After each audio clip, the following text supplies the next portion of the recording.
Hi, everyone. Hello. Hi, everybody. Good to see so many of you here. Morning. Morning. Just waiting for a few more people to join and then we'll get started.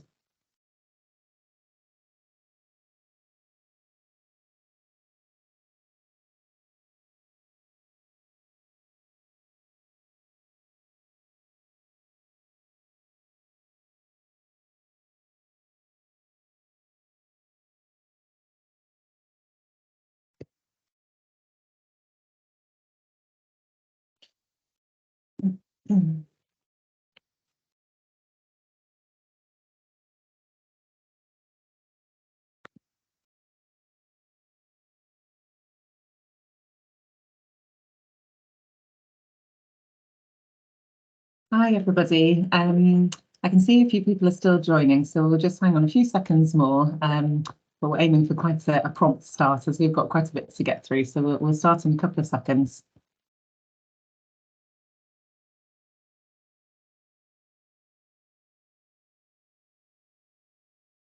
Okay, great. I think the last few have just been admitted. So hello, everybody, and welcome to our event today. Thank you so much for joining us. My name is Ruth Galpine, and I'm an Associate Director at Soil Association for our Healthy and Sustainable Diets programmes, which basically means that I oversee a range of programmes and schemes that are focused on delivering our mission of healthy and sustainable diets for everyone in the UK. But we do have a specific emphasis on children's food and children's diets.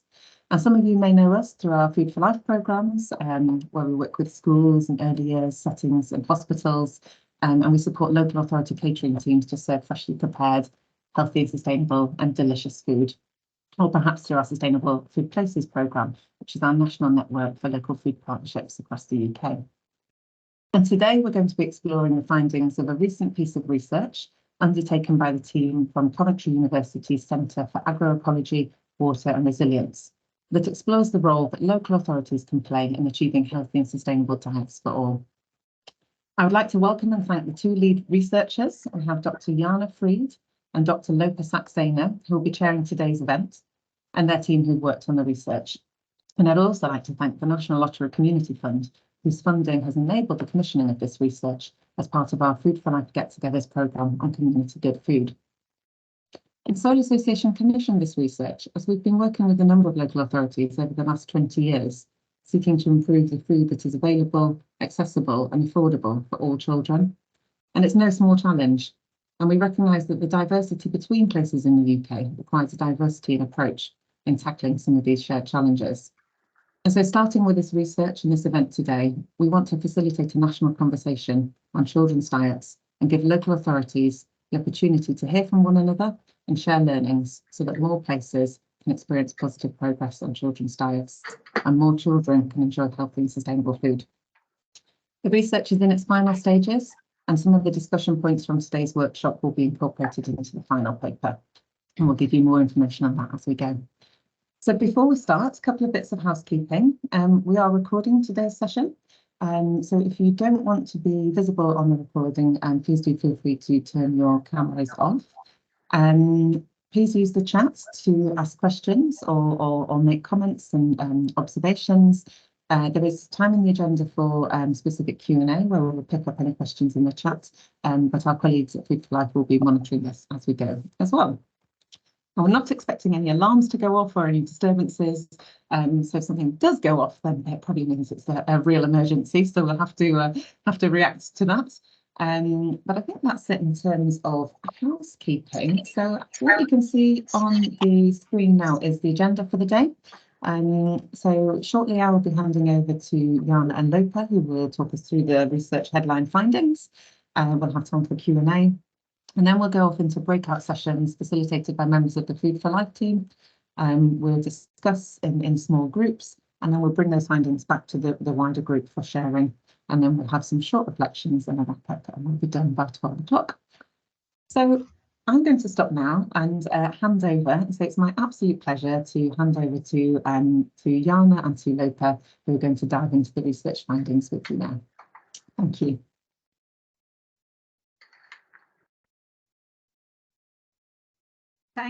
Thanks, Ruth. I'm Lopa Saxena, and Yana is there on the screen, but she'll introduce herself a few minutes later, I guess. And I hope you all can hear me. Yeah, Yana, can you hear me clearly? Yes, yeah, okay. Very clearly. Yeah, thanks. So welcome everyone. Ruth has just given us a brief introduction to why we are here today. And I'm Lopa Saxena. So we have two aims for today's session, actually.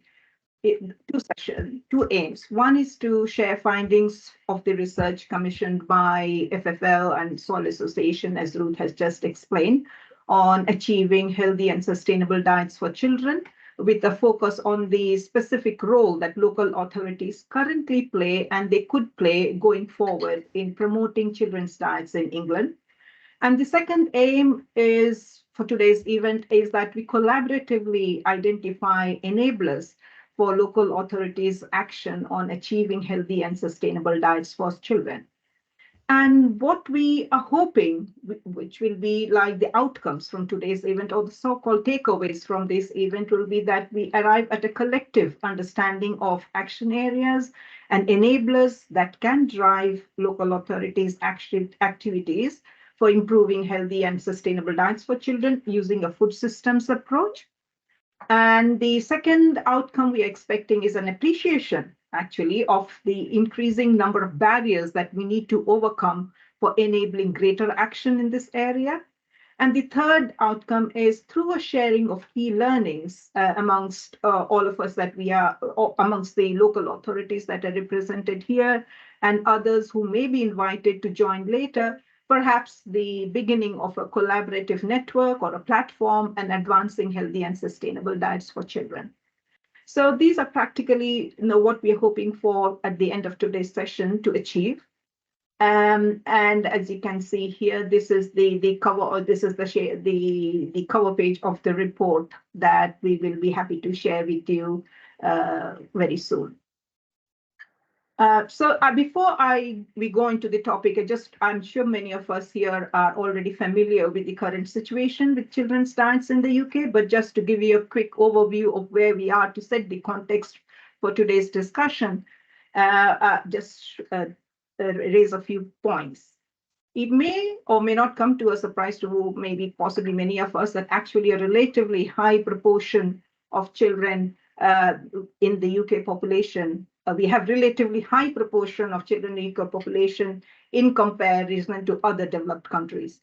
So the state of their diets and broadly their health needs to be a high priority for the present and future well-being of our society. Now, by diets can be interpreted or understood in many ways. How we use the term here, it refers to the quantity, the quality, the frequency, and also the mix of different foods that children consume.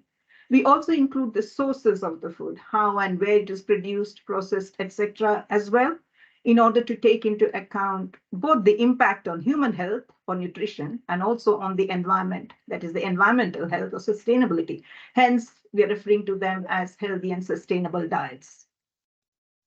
And the diets of children may not come as a surprise to many of us here today. The diets of children who live in the most deprived areas or living in food insecure households are disproportionately poorer, putting these children at greater risk of being overweight and food insecure in the UK. It is estimated that actually nearly 4 million children in the UK are living in food insecure households, and this has many consequences. In a recent survey that was conducted in England with children aged 7 to 17, nearly 1 in 10 said that sometimes they were hungry, but they did not eat to avoid using up their family's food. In 2019, just a couple of years ago, the House of Commons Environmental Audit Committee concluded the UK's food insecurity levels are among the highest in Europe, particularly for children under 15. There is also a broad consensus, I would say, that child food poverty is just only one symptom of a wider injustice, that of poverty. And the prevalence of this poverty and inequality in the UK, I would say, is one of the underlying reasons for the increasing percentage of children who are affected by malnutrition in the country. And children's diets, of course, are not only affected by how much they eat, like I've said before, or not just by the calorie intake, but also by what they eat. Now, over the last few decades, children's diets have changed substantially. There's an excessive consumption of food and drinks or beverages high in fat, salt, and sugar, and inadequate consumption of fresh fruits and vegetables. For example, recent studies shows that only 1 in 5 children, that's 18%, aged between 5 and 15, eat the recommended 5 or more portions of fruit and vegetables per day. So besides, and there are a few more points here, and also about half of all the calories consumed by children and also by adults in the UK are derived from ultra-processed foods. Again, a recent study from Food Foundation shows that only 7% of breakfast cereals and 8% of the yogurts, for example, marketed specifically to children are low in sugar. And also a recent research from a survey conducted by school nurses in June of this year has shown worsening levels in both in terms of scale and severity of tooth decay, anxiety, stunted growth, low energy levels, and mental health problems among children in Britain, which is strongly correlated with the rising costs of food. Poor nutrition, therefore, has not only major implications for children's current state of well-being, but also on the future disease burden they'll be bearing. And another example we could say is there's an increasing consumption of out-of-home meals. In 2017, one of the estimates shows 1/5 of children eat food from out-of-home food outlets at least once a week, with meals and snacks often high in calories, salt, and fat. Another interesting study that we found while doing our search was approximately 1 in 2 advertisements on bus shelters in a particular area of England. They were promoting food and non-alcoholic drinks, and over a third were for less healthy products, which would not be permitted to be advertised around television programming for children. And also, of course, we all know that nutritious food and healthy food is over twice as expensive for calorie as less healthy foods, as shown also in a report from the Food Foundation recently.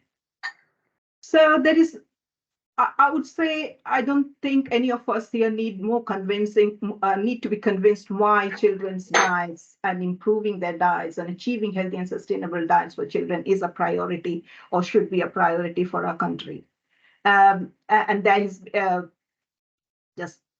and there's growing evidence of it, and also how children's diets are strongly shaped by the local food environment. At the same time, it's also recognized that the driving force and the determinants for children's diets are really complex. It's not a one-size-fits-all solution for children across the country or in different contexts. And following this understanding, there has been increasing public and policy attention on improving children's diets, not only as a public health challenge, I would say, but also from a rights perspective, where every child has the right to food and nutrition. So besides these concerns for public health, what I've just described, our current diets and the underlying agricultural, food production, and food retailing practices are also major contributors to the environmental challenges that we face, including on biodiversity and climate we are facing. And we are hence, their threat to the basis for children's and adolescents' futures. So a focus on healthier and more sustainable diets for children and adolescents supports working towards diets which are not only just for the vulnerable, but also for the future of us all.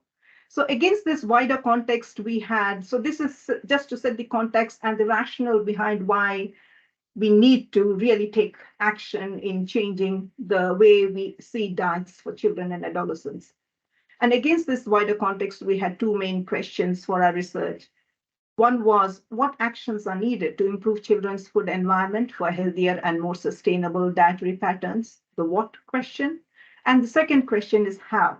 How can local authorities best support children's diets which are healthy and sustainable? The first one, SAT, the certificate is. Oh, okay. And to address these 2 questions, we carried out a broad review of relevant literature in the area, and this included grey literature, academic publications, reports, and documents which are available on the websites of local authorities in England, and also other third sector organizations who are working with or on behalf of local authorities. And today's event actually is also in a sense a part of the research in the sense that what we're trying to arrive at the end of today's session is more findings and more understanding from the attendees here, which will be integrated into the findings we have found so far. And before we go on to actually introducing the findings from the research, we'll start with introducing what is the food systems approach for thinking and taking actions about children's diets in local communities. It might come as a surprise possibly to some of us here who have not actually been researching in this area, is actually we didn't have a specific framework focused on children's and adolescents' diets until 2018 and 2019, which is the first time that UNICEF came forward with a framework based specifically on the diets of children and adolescents, and which took a food systems approach. And as you might maybe able to, as you should be able to see on the slide, this is just a graphical representation of the framework. It includes, I'll just briefly touch on the main aspects of this framework because that's how we organize the findings later on in the research that Jana will present. And so as you can see, I hope you can see the cursor moving. So there are 4 rectangles. These are a set of 4 determinants. This framework emphasizes 4 determinants, which are these 4 rectangles, which are the processes and conditions in the food system, all the way from production to consumption, which are necessary to improve the diets of children and adolescents. Now, these include, for example, the food supply chains, and then you have the external food environments, and then you have the personal food environments, and then the food behaviors of caregivers, including children and adolescents. So together, these four areas, they influence the children's and adolescents' diets in this framework. And I think the key point here is to see that they are not mutually exclusive. They are all connected, which you can see through the arrow. So it's the interactions between these 4 determinants. And food supply chains, I won't go into much detail because Jana will be covering that later, but clearly, as we all possibly know, that it comprises all the actors and activities that play a role all along the food supply chain, production to consumption, and eventually to the disposal of the waste. And then external food environments are the physical spaces in which consumers they interact with the food system, and they will relate to availability, price, quality and safety, the marketing and regulation of food. And personal food environments include the individual and household level factors that shape the children's diets. They include accessibility, affordability, and convenience of food in relation to children and the family circumstances. And to this, we can also add sociocultural influences. And then the last square here, the rectangle here, is much more the behavior of caregivers, children, and adolescents in the way they make food choices. And for each of these determinants, the framework identifies a list of influences, which you can see below the rectangle. Influences are the more immediate and individual level factors, and they provide entry points into making changes in these specific areas. And on top of this, so you have the 4 determinants and then influences for each of the determinants. And then as a full systemic approach, you also have 5 drivers here in yellow, which refer to all the processes and structural factors that affect the functioning of the food systems. And these include, for example, the demographic drivers, the social and cultural drivers, political and economic drivers, biophysical and environmental drivers, and innovation and technological drivers, which shape the food system. So this framework is quite unique in that it focuses on the totality of the food system. It emphasizes that if you have to improve children's diets, it will require action in all these 4 determinants and not just in one area of action. And also important, and the key point which we found interesting was the interactions among these 4 areas of action will be the key to how the changes that we make are sustainable or not. And as you can see from this figure, the diets of the children and adolescents are the outcome. It's an outcome which is described, as I've described before, the quantity, the frequency, and quality of different foods and drinks that children and adolescents consume. And although this framework did not make explicit as such, we considered it important that we include civil society organizations among the actors that shape the food system through their work, for example, including Soil Association, which has brought us all here together, Sustain, Food Ethics Council, Food Foundation, Incredible Edible, and many others. So the actors, civil society as a key actor in influencing how changes can be brought about in these 4 determinants. And we also include academic and other research institutions that work on transforming food systems and government organizations at local, regional, and national levels.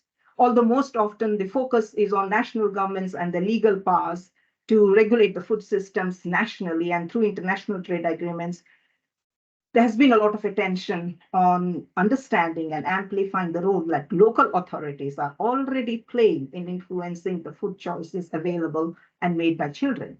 So therefore, that we wanted to look specifically in a research what local authorities can continue to do or do more of in these from this approach. And I guess that's what brings us all together here today. So now I will pass over to Jana to look at some of the key findings on our current, on what current local authorities are engaged in. Thank you very much, Lopa, and hello, everyone. It's really nice to see so many people joining in, and yeah, very much appreciated. To just say what we are going to do now, I'm gonna use this slide which Lopa, the framework which Lopa talked you through, and we will look at actually the actions currently local authorities are doing for each of these 4 determinants. So we'll go through, and you can see on the next slide that I use this red circle on the top to sort of keep us on track. What are we looking at specifically, and where does that sit within the bigger framework? So I hope this makes sense what we are going to do now. So it's really looking at what's currently happening by local authorities. And as Lopa was saying, this is based on looking at the internet, at going through academic literature, reports by organizations, third sector organizations, by local authorities, etc. But also, for example, Public Health England and local government local government association. So there's a whole range of different sources we used for this empirical work, which hopefully our breakout groups later on will also help contribute to and further populate this.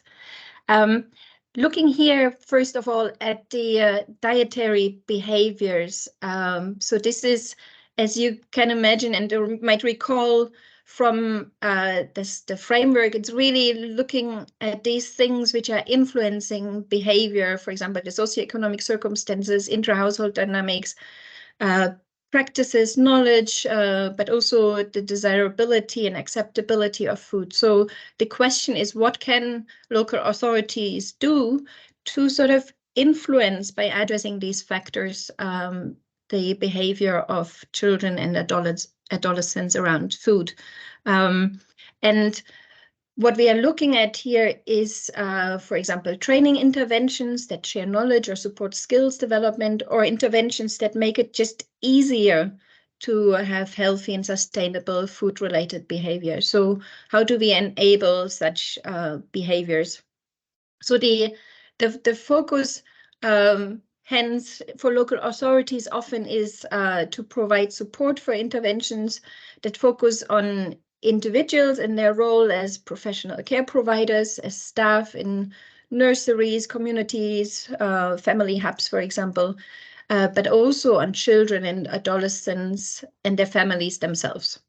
So really, we are looking at specific settings in which these behaviors can be easier sort of shaped by local authorities, and often that happens as part of specific policy agendas. So, for example, around obesity, on broader health and well-being concerns, then the agenda is around place-based food strategies or specific child-centered responsibilities, like, for example, the implementation, as is mentioned further down, of the HALF program, the holiday activity and food program, which I think a lot of you will be very familiar with as well. So how do local authorities actually go about implementing such interventions? They can either implement them themselves, for example, through the public health departments. They sometimes outsource intervention activities through commissioning, for example, to third sector organizations or local community organizations, but also to private sector organizations. Or sometimes it's a collaborative approach to implementing such behavior interventions, for example, through pre-existing broader or purpose-specific local networks.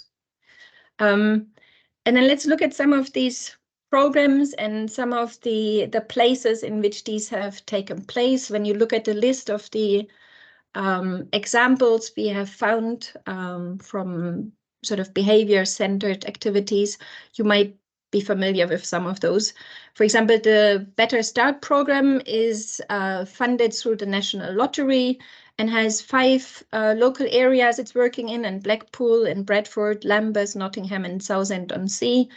And for example, in Blackpool, they implemented the Blackpool Better Start partnership and collaborated with an organization called Henry, which is also listed there, which has developed a program specifically for the really young. So it's focusing on children under 4 years old. And for example, Henry is also working in Leeds in the Sure Start children's centers. So there's really a lot of also exchange and of knowledge happening across different sectors. We also have the Eat Better, Start Better program, which had been originally developed by the Children's Food Trust together with the Action for Children in 2012. You might know that the Children's Food Trust doesn't exist any longer, but the idea of the Eat Better, Start Better program has been adopted by local authorities. And for example, in Medway Council, they have a local program where they have been training and supporting staff, and that has resulted in better food offers across childcare settings. And then to go back to the HALF program, as you might be aware, that also has the food element, of course, in it. And even from our own experience here in Coventry, Lupa and I have been working with a Folsel, a community center there. We've had a lot of anecdotal sort of report on how children started engaging with new foods, interesting foods they may not have tried in other settings. So there is that effect. What I think you will see when I'm going through the slides, there are these links to other place-based food strategies, to other aspects of this whole framework. So we are going to see that some of these activities can also be considered as shaping, for example, through the training of staff, it is shaping the external food environment as well. But we'll get to that next. First, I want you to look at what is happening around personal food environments. So just as a reminder, this is shaped by some of these factors listed here, which Lopa also mentioned earlier. But it's interesting, despite really actually quite important influences, like, for example, the accessibility of food, but also the level of income, etc. This hasn't been given that much attention. So in terms of local authorities' interventions focusing explicitly on personal food environments, there isn't quite that much out there at the moment. But there was evidence from a review of children's food environments, looking also, for example, at low and middle income countries, where there was a clear impact from direct financial support because it has helped in reducing food insecurity, especially when it's not just the financial support, but also other interventions, but also in the context of these settings that it actually had helped reduce food insecurity. But we do have some interventions which fit into this category, which are being implemented in communities. For example, the NHS Healthy Start program, which has been running since 2006 for under 4-year-olds, which basically provides vouchers to pregnant women and mothers of these young children. That has really shown that there's some positive evidence for the success of these interventions. But the problem there is often there's a lack of awareness. In some areas, half of the women who would be eligible to access that aren't even aware of them. So, for example, in Liverpool, in order to overcome some of these challenges, they have trained 117 Healthy Start community champions in order to increase that awareness. We also have other examples coming, as you might be aware of, from supermarket vouchers, which are being handed out during school holidays. In some ways, we see this sometimes as a bit problematic because it quite narrows the range of things you can access to, and supermarkets aren't always full of very healthy things which are affordable with such vouchers. So what is interesting, there are also a couple of alternative projects. For example, I listed here the Rose Voucher Scheme, which is run by the Alexandra Rose Charity in 8 different locations across the country.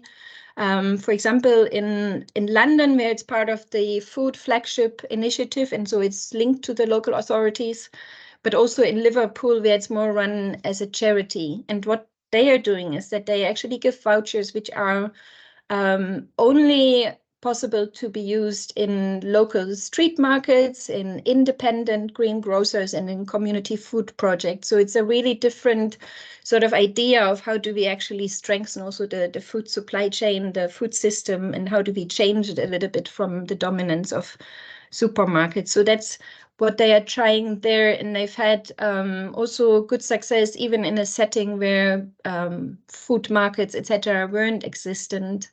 In Liverpool, where they collaborate with a mobile fruit and veg grocer who then comes to a community center and provides vegetables and fruits for people with these vouchers. Similar, we have an attempt in Nottingham by Nottingham County Council to slightly change the idea of the Healthy Start vouchers, because they are giving out recipe boxes. But the way they are doing is that they are actually using their local school procurement scheme to, for a better price, buy fruit and vegetables, etc., and also other local products, to then provide options of different food recipes to people who have access to the Healthy Start voucher. So my apologies that I'm going through this. We have the chance, if you wanted to ask any questions, we have a 5-minute allotment at the end, so you can post some questions, and some colleagues from the Soil Association might summarize them for us later on. But let me move on to the external food environments, as you can see on the framework at the bottom. And to really consider what can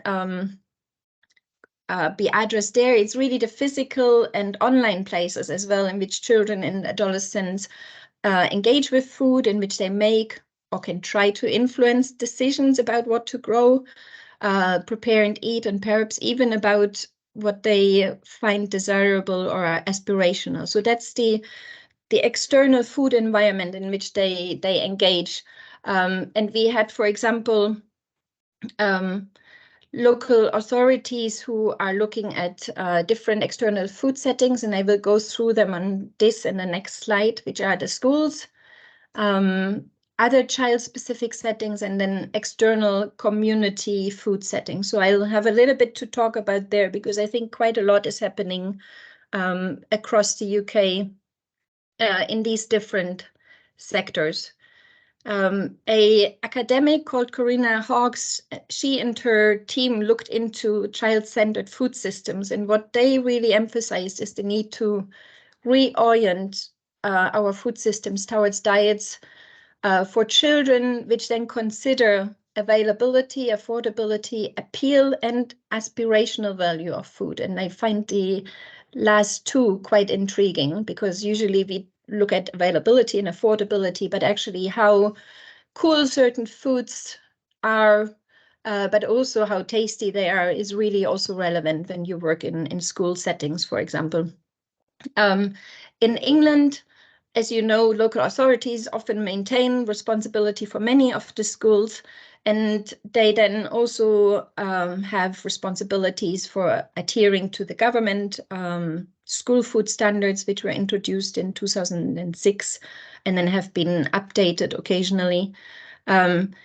But many are actually going beyond these sort of government-given food standards, and they are actively working towards improving school catering, for example, by running local adapted healthy school schemes, or by, and for example, we have Essex, I'm just looking at my notes there because there are a lot of different places. We have Essex County Council, which has, for example, in each school, a healthy school engagement worker.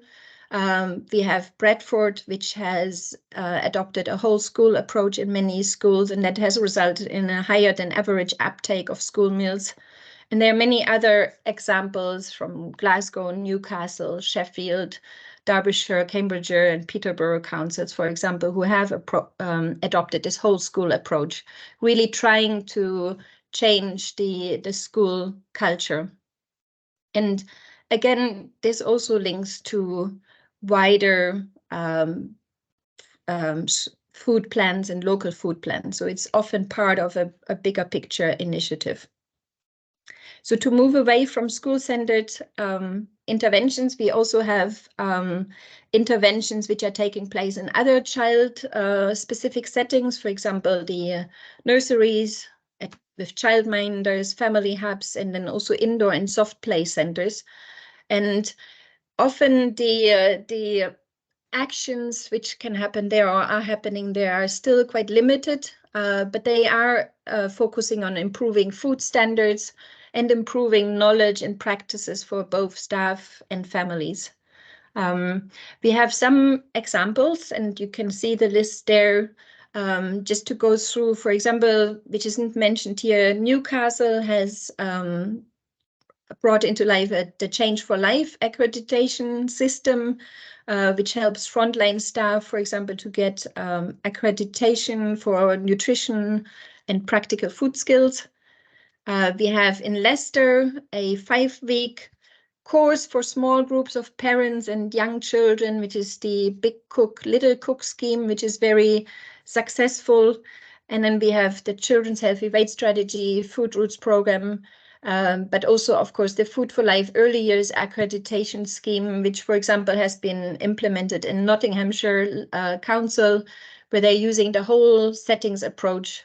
And they are also part of a LGA, so local government association run childhood obesity trailblazer program. So that's another program which is run in different local authorities.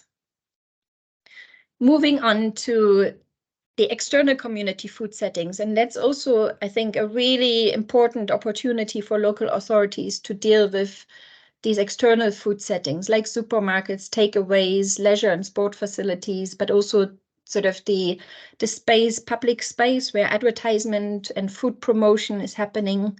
So we have a whole range of community initiatives there, which are based on sometimes collaborative projects. So this would then include not just local authorities, but also other local organizations. And they are running, for example, salt and fat reduction initiatives.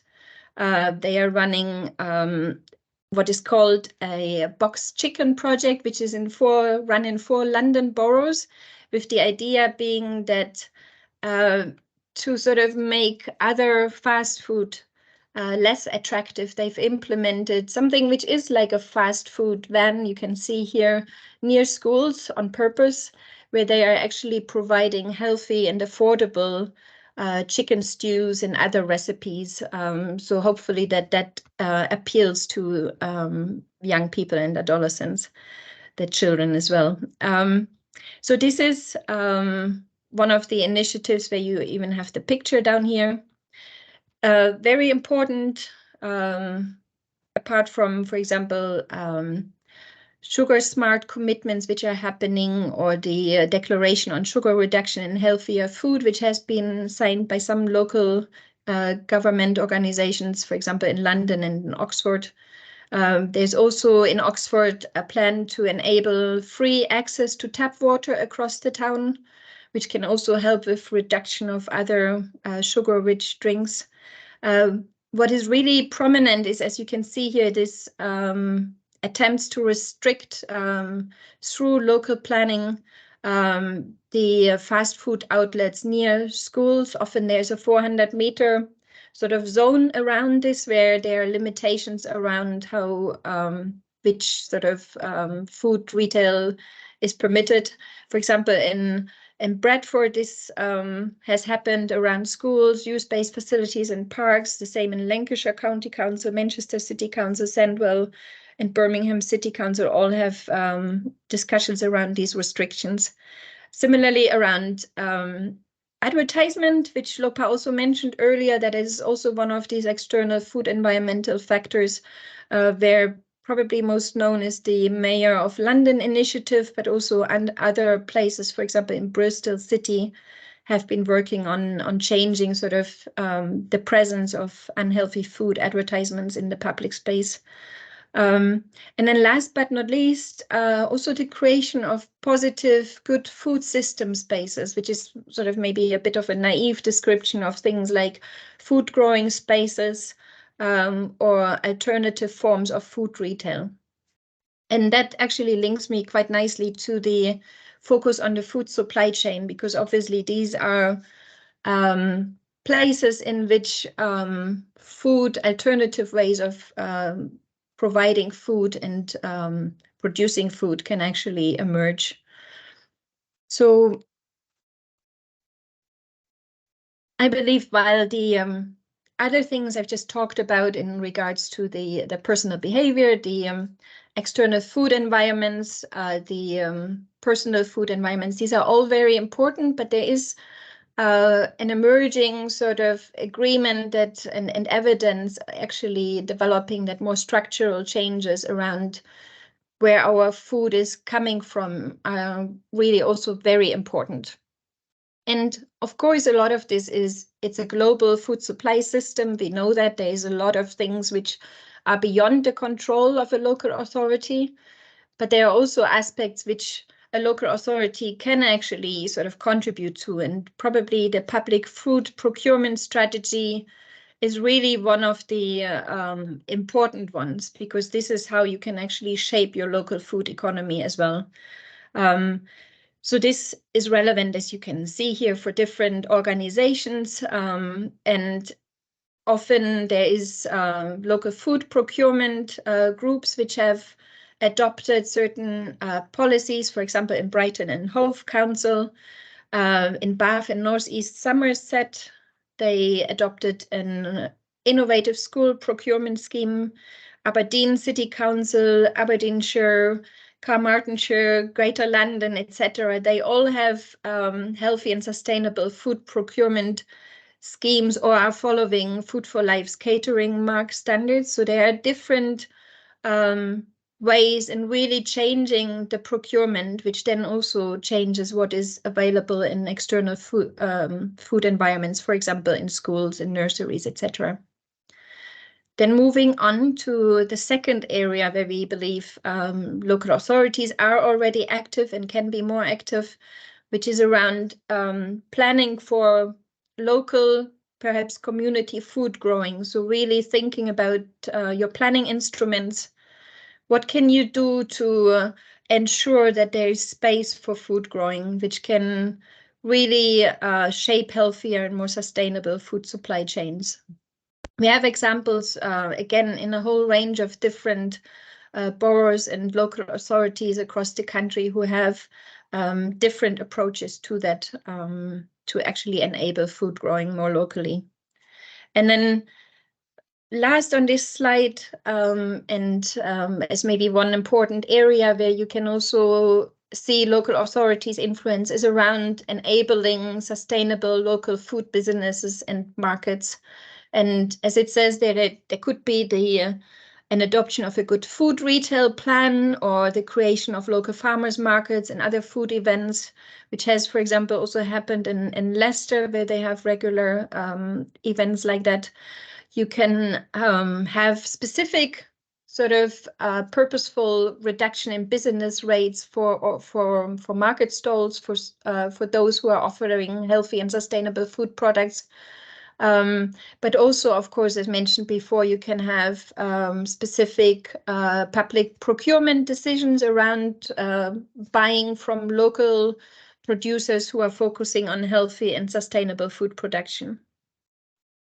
So those are the 4 determinants, but as Lopa was also pointing out earlier, these are all interconnected. And in the same way as sort of these determinants have interconnections, and some of these might have emerged already, local authorities have also adopted a whole systems approach, a place-based perspective. And why is that important? Because it really joins holistically the different actors and the actions for change around the 4 determinants and influences, and because it gives opportunity for working together with existing local community networks, with the different aspects within a community, which really help bring together the different initiatives. So it is important when looking at the 4 determinants to consider local context, culture, traditions, the infrastructure, the opportunities and barriers, and also strengths and resources. And as we found, one of these resources is really also the third sector organizations, the civil society, etc., who are often also very engaged. One other aspect before I'm also coming or nearing the end is that we have a lot of local authorities and local communities who have come up with local food strategies. Sometimes they are part of broader strategies. For example, in Bristol, we have the Bristol Good Food 2030 strategy, but that actually feeds into the One City plan of Bristol for 2050. So we have those interconnections. But in total, over 50 cities have already developed or co-developed local food strategies, and sometimes these are being led by local authorities. And sometimes local authorities are part of the development and, for example, are involved through their public health units. Just a few examples: Liverpool's Good Food Plan 2022, Birmingham's Food System Strategy 22 to 2030, and then we have also Bradford, who had an earlier version and now has a new good food strategy developed in 2022. So really, spatial planning is an opportunity for getting engaged, and these citywide plans are important there. But what I think is really key is co-creation, including the engagement with local citizens, with local groups of stakeholders in third sector organizations. That really strengthens any of the attempts to get better, healthier and more sustainable diets for children and adolescents. But on that note, what we noticed when going through some of these local strategic plans, there was actually a bit of a lack of children's and adolescents' voices. So often it was written about them, but there wasn't much input by children and adolescents into the development of these. And I think that's one of the things we thought was quite interesting. And I would normally hand over to Lopa now for the breakout groups, but I think we also wanted to set aside some time if there were any questions. I don't know if anyone from the Soil Association has kept an eye on the chat a little bit, if there was anything, and otherwise we could use the time to go into the breakout groups. There was a very quick question in there, Jana, from Paul Davison. Could you provide some examples of places that have effectively implemented community food growing projects? So I don't know if that's featured in your research at all. It is. I just don't have it handy in this very second. I would have to look that up very quickly. So if there's another question maybe directed at Lopa, I can look that up. And then I just don't have it in my brain because we finished the report in July. And yeah, there is a lot of other things. But there we definitely had examples. And I will have a quick look at that. Lopa, if you want to add something, if you know something from the top of your head, then. Yes, Paul. I guess the number of places where actually community sector projects around community food growing are quite prevalent, including many in London. There are many places where they're successfully running community food growing projects there. Also, we know about Birmingham and Devon, Suffolk, Bristol. So I would say it is quite number of councils are also supporting community food growing projects.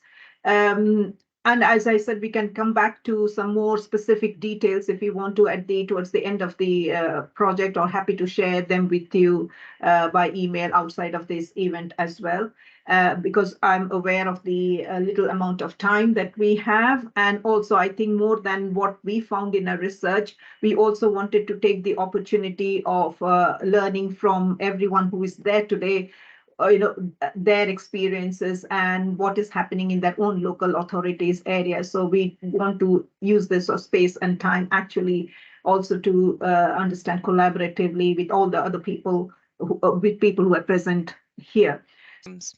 Okay, all right, good. I think I was in the first group and we had a very interesting conversation about all the different activities taking place in the different in the 3 different areas where participants were coming from. The challenge was first a technical one. So my note taking in the first instance wasn't great, but then we worked it out and we had a really nice set of sort of things which are happening. For example, in Cumberland, they just launched last month the Food Cumberland Strategic Framework. We had a healthy lifestyle program, which is being implemented also in Cumberland. We had other programs. So we had a representative from Harrow, where they have the Healthy Schools and Healthy Early Years program, which is being implemented.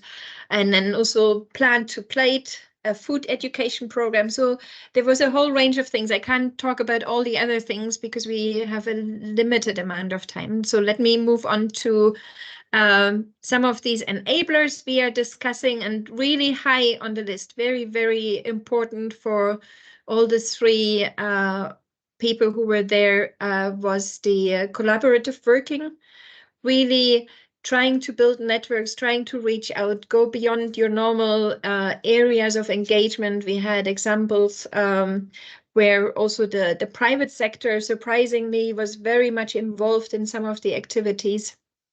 The food and farming network was involved. And so we had really a lot of emphasis on how that is very important.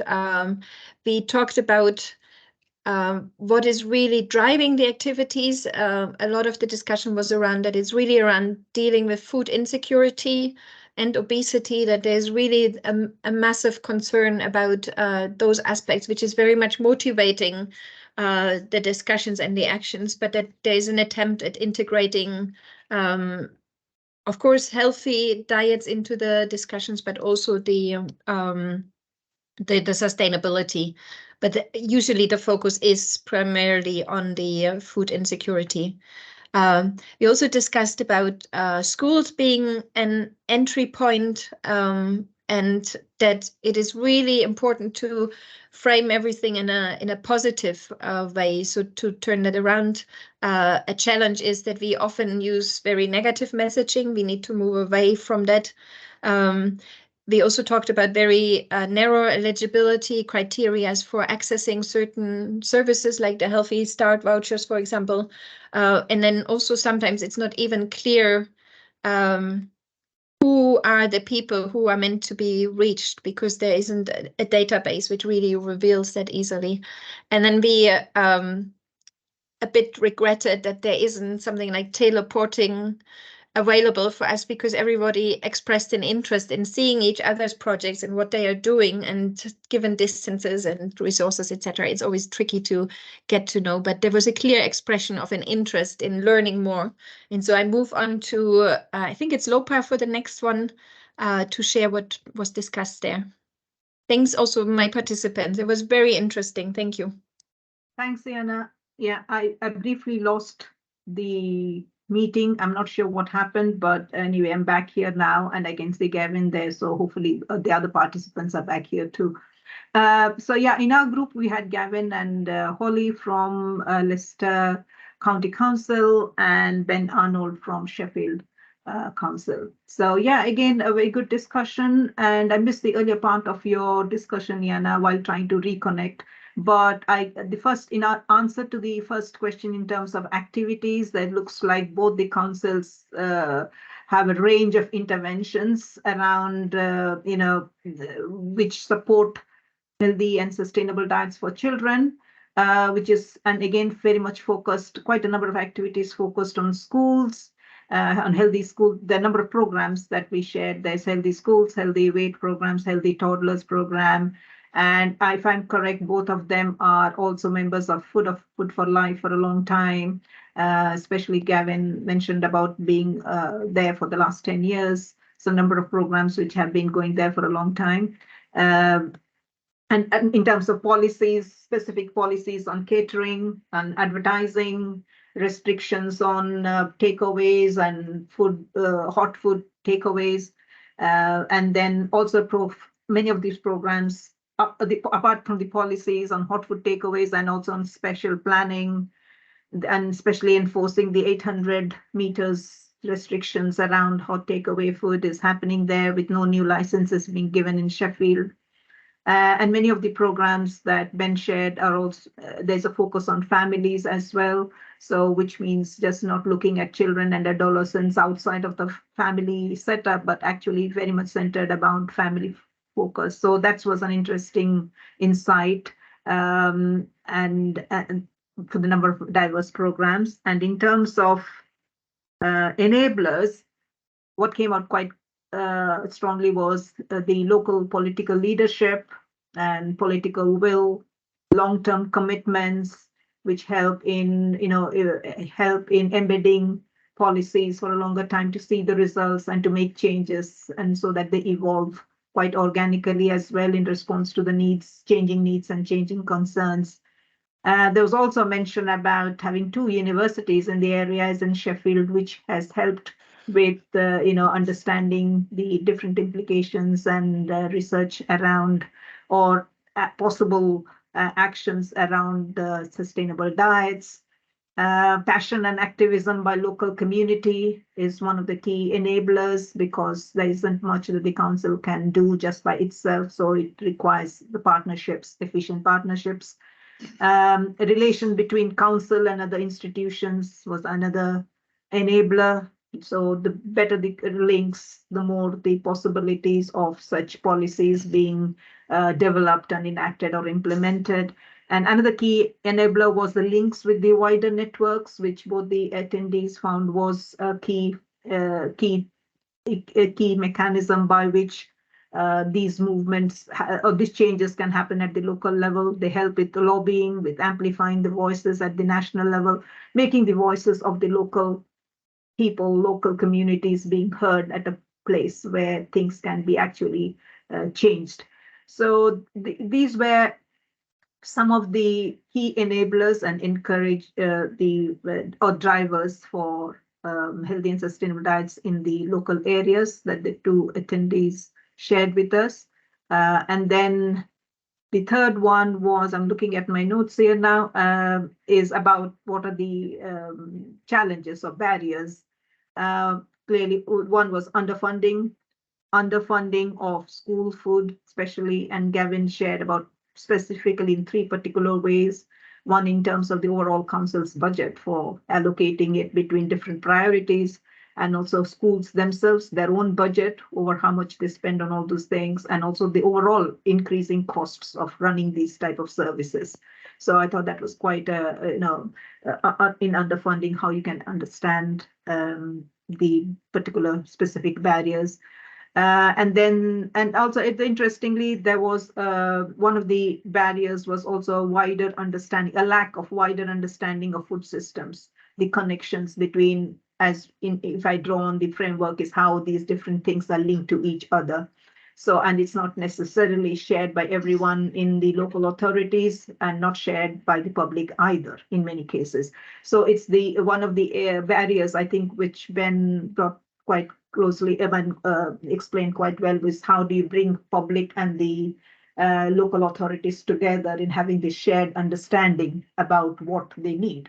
A perfect example is about restricting choice, for example, when you need to restrict the choice of restricting choice around ultra processed foods, the public needs to be, feel happy with it and not revolt against it, for example. So basically, how do you bring the understanding of what is healthy and sustainable diets and what is the wider systemic approach to food needs to be shared between both the local authorities as well as the communities.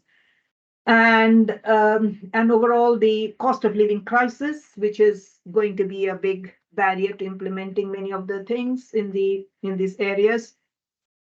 And also another example put forward shared by Ben was about land use, specifically land use for growing. Where is how do you decide what the land should be used for growing food, or is it for the housing crisis, or so the multiple purposes of land? How do we get around solving these societal challenges which intersect with each other? So yeah, this is overall, it looks like a wider understanding of the food system and the interconnections between all the different different types of interventions is something which would help in creating that impact that everyone knows is important, but there's still some stumbling blocks to overcome. So yeah, now over to that's all. I might have missed a few points, Gavin and Ben, but we might have a chance later on to pick them up as well, once we know how many other groups have to share. But over to the next group. Thanks, Lopa. It's me, I think.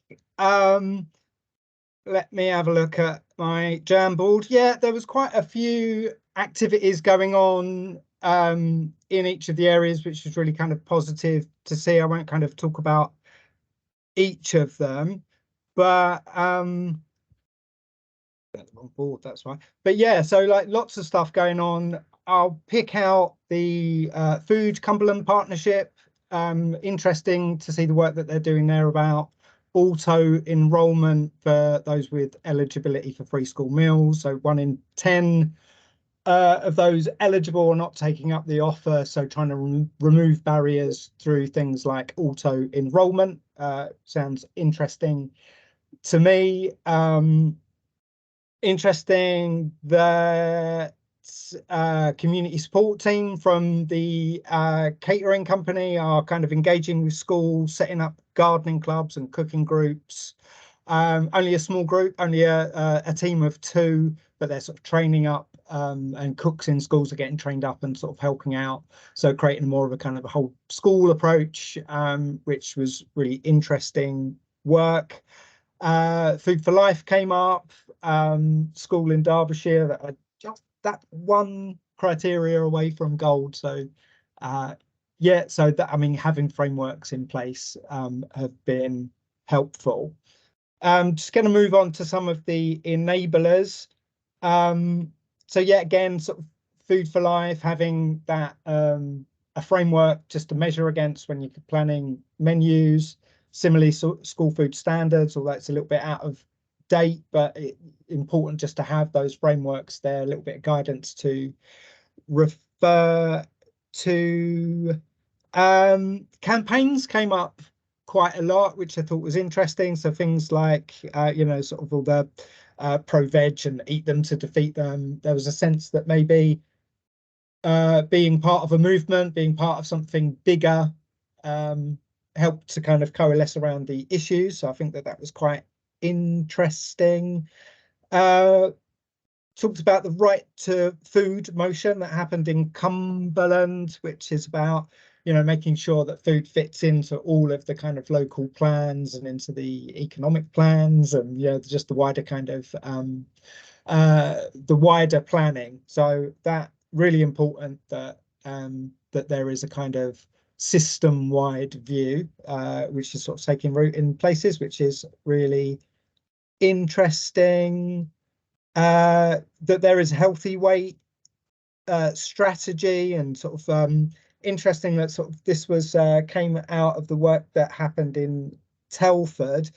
Big kind of consultation, loads and loads of stakeholders really kind of asked those questions about what the issues were, and that led to employing a person just to work on being that glue and trying to knit the whole kind of system together and make sure that everyone is talking to each other. I'll probably wrap up in the interest of time. We did talk a little bit about the challenges.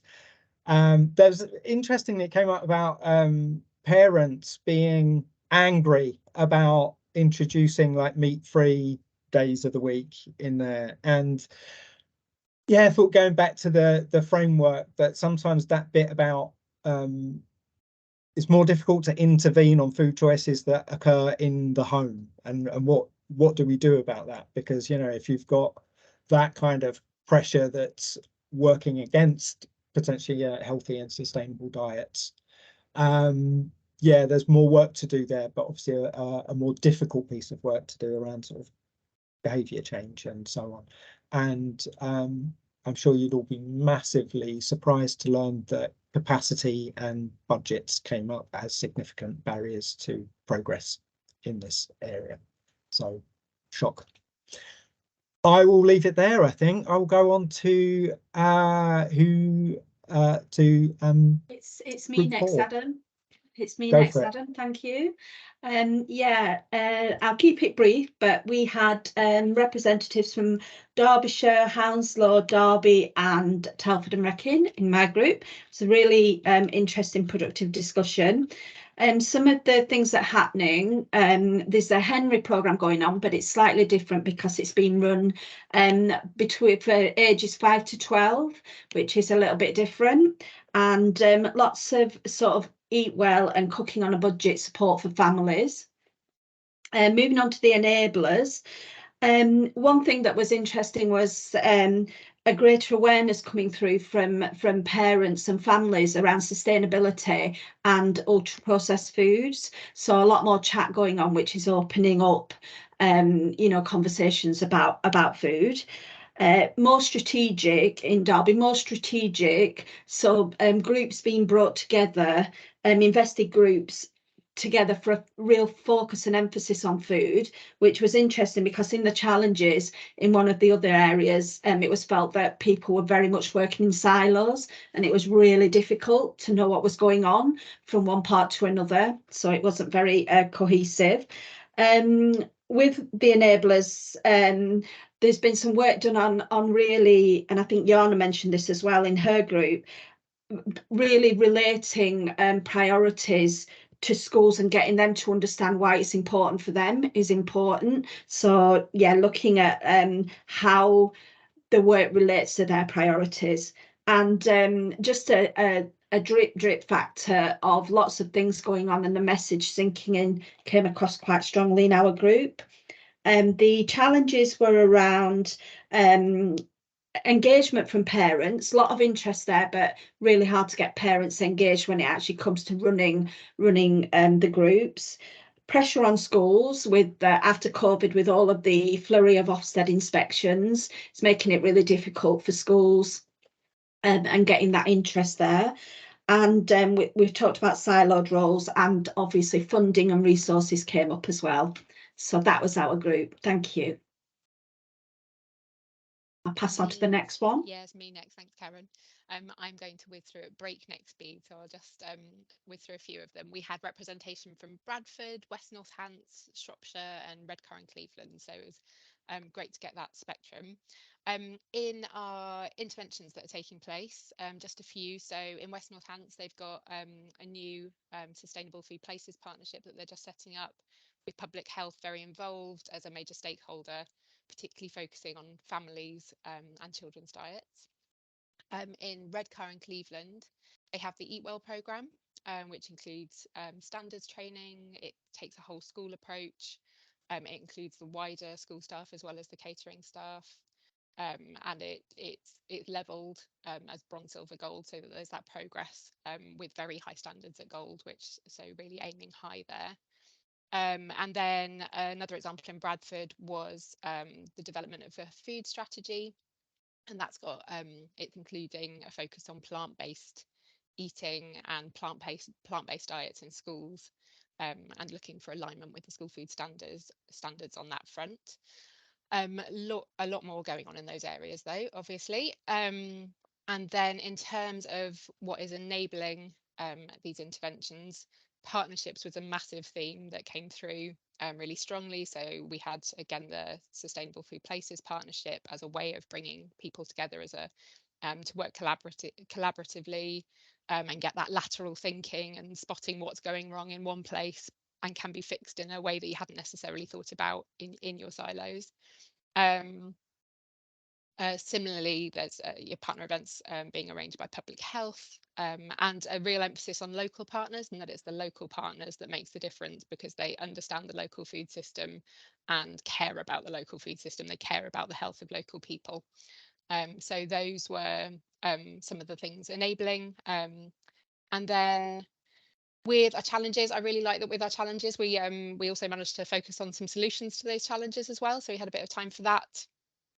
So one of the challenges that people mentioned was getting the word out more widely. And so solutions to that have been to make some of these interventions very campaign focused, so public health campaigns, and then also focusing on that involving children, so making children agents of change. The word pester power came up, using children to get the word back to their parents about what they want to be eating. Challenges as well included obviously budgeting, but specifically we had the mention of the Food for Life programme, having challenges around budgeting and resource. So a solution there is understanding the wider context of where funding is available, and a bit more insight into that. And then also finally we had a challenge in getting people to participate and buy into the importance of taking part in these interventions. And one thing that came up as a solution there was getting high profile coverage. So in this particular case, there had been BBC coverage, which had just raised the profile of those interventions and brought an influx of intervention. So yeah, that was seen as a way to cut through that. And that's me done. Thank you. So I think I'm up next. I just want to thank my group for sharing so openly as well. Didn't quite get a chance to say that, so thank you for that. And I'll be as fast as I can. So in terms of activity, it's a huge range. It was really inspiring to hear about. I've got loads to look up afterwards, but everything from work that encourages takeaways to improve menus, that is led by kind of local trading standards teams, to healthy eating, physical activity programs that also building kind of social eating as well, and focusing on Healthy Start and promoting that, training professionals as well. And looking at things around dignity and sustainability of kind of frontline food support as well, but a whole range. In terms of enablers, so again, echoing a lot of what's been said, the word collaboration came up a whole lot. So cross-sector working, linking in with education, with a range of organisations. So political drivers, so as an example of a cabinet member that has a particular interest in childhood obesity and how that's really made a difference locally, and the hope is that that will also help steer things at a local policy level as well, so that kind of local influencing and tapping into what local politicians are sort of passionate about. High level of senior leadership buy-in, childhood obesity being a priority in local plans. There's also a really interesting example of now all planning applications coming through the health department to be able to have a say in that. So in terms of sort of takeaways and distribution of those as well. And then finally, barriers and challenges. So again, funding came up, and actually from a real practical sense with the services that are delivering support and programs, we've got 1-year projects.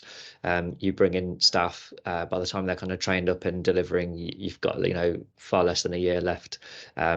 and that's not great in terms of staff morale, and obviously that staff being like the main assets in terms of that kind of interface with children and with communities. So kind of that short-term focus, local authority and government budget prioritization during difficult times means longer term thinking doesn't happen. It's much more immediate need. There was also talk finally around systemic issues, so really like people having enough money, full stop, to be able to access food, also things like transport links and food deserts.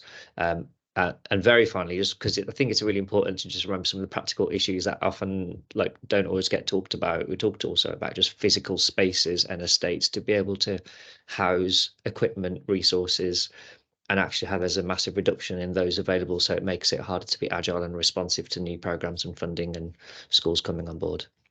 Anyway, that's me. So I'll hand over to the next group. I think it might be me. It's the final group, group 10. It's Jamie, actually. Oh, apologies, Jamie. Do you want to go next? Sure, sorry.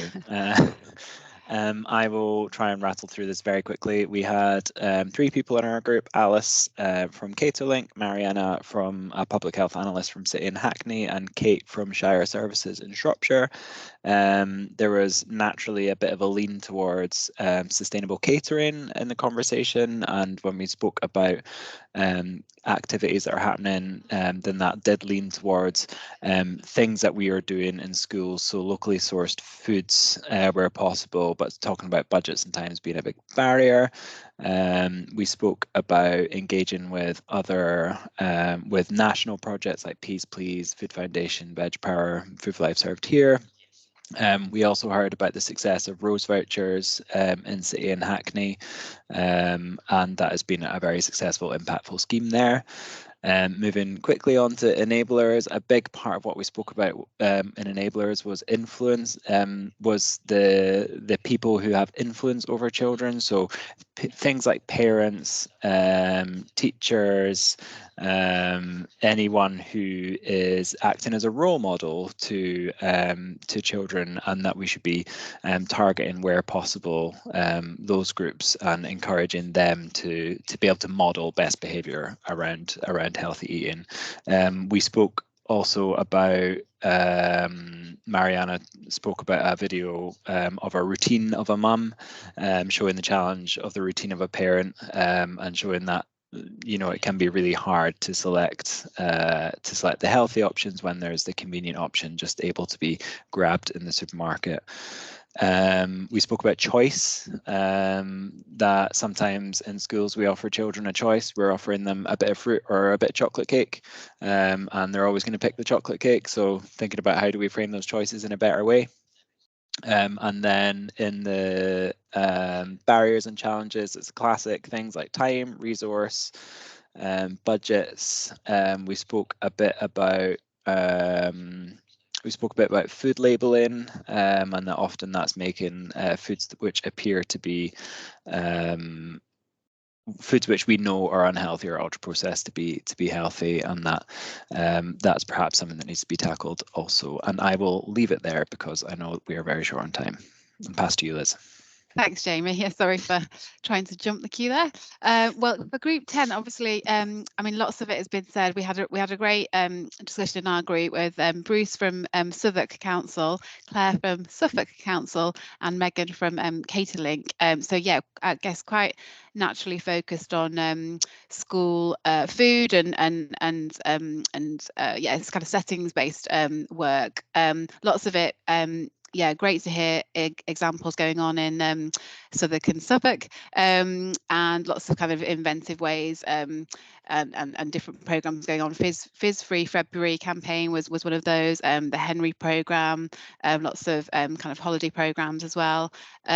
We really focused on some of the enablers, really kind of stimulating that interest of pupils themselves in sustainability, which is there, and really kind of a big drive for that kind of younger generation thinking about sustainability around food issues, thinking about contract specifications. So in catering contracts, kind of having very clear requirements, there being a real you know, being some real progress in that area, as well as kind of making sure there's that strong leadership in schools and other settings where the kind of leadership team are brought in, and thinking about how to influence them as key kind of enablers for change in their environment. But yeah, talked about lots of the barriers that we've heard already, and recognizing, yeah, again, it's about the children and seeing it through their eyes, thinking about where they want to eat and how they want to eat, and kind of often wanting to emulate kind of grown up kind of casual cafe style food environment, you know, not a kind of institutional feel, and obviously again working out how to kind of overcome that as a barrier when that's what they can yeah, go out and choose very understandably, rather than stay within school. So yeah, lots of kind of great discussion there, but as well as lots of the points we've heard already, but thanks to my group. I'll wrap up there. Thank you very much, everyone. And we originally thought that Lopa and I would sort of do a summary, but we don't have time for that. So I think I would like to just hand it back to Ruth, maybe, to say a few final words and next steps. Thank you, Jana. Yes, I'm aware we're out of time, so if anybody needs to drop off, please do. This is being recorded, so you won't miss too much. But yeah, I just wanted to conclude by just saying some thank you. So huge thank you to all of you on this session for all of your input and engagement. I've found this incredibly stimulating, and the content coming out of the discussions really enlightening, and it's just confirmed how much fantastic work is happening across the country at a local level on children's food, but also it feels like there's a real opportunity to do more of this, and more of this connecting and sharing and hearing what's working elsewhere, and so we'd be really delighted to continue that with you. We'll be doing follow-up communications to today's session, sharing the report when it's published. We have an exec summary that's ready to be shared now, and so if you are also keen on sort of continuing this dialogue and this sort of national conversation, then do obviously let us know, and we can arrange further events and other ways of connecting. So yeah, I would just like to finish by saying again, thank you to Jana and Lopa and their team for this hugely useful and informative piece of research. Thank you to our breakout facilitators, and thank you for your time and engagement. So that's it from us today. Thank you and goodbye. Thanks, everyone. Thank you. Thank you. Thank Thank you. you.